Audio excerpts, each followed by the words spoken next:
Anam miške pasakojai apie tą įrankį, kuris matuojamas tas kubais. Žerglis. O tai tas kiekvienas išvežėjas ar tas...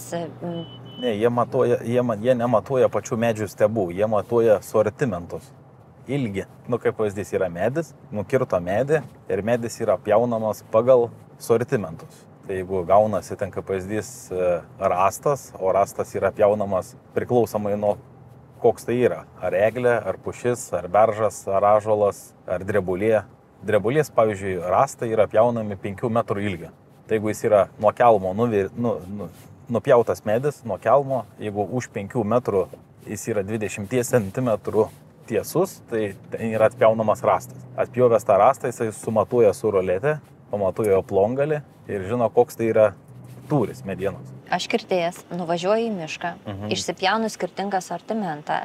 Taip, tada atvažiuoja medvežė, surenka sortimentus nuo žemės, išveža prie geresnio kelio, prie to kelio, kur gali važiuoti sunkiasvorę techniką. Miškovežį. Sukrauna į rietuvės, atvažiuoja miškovežis, pasikrauna ir tada pačioj mašinoje miškovežį ganėtinai tiksliai pagal koeficientus yra suskaičiuojamas medienos tūris.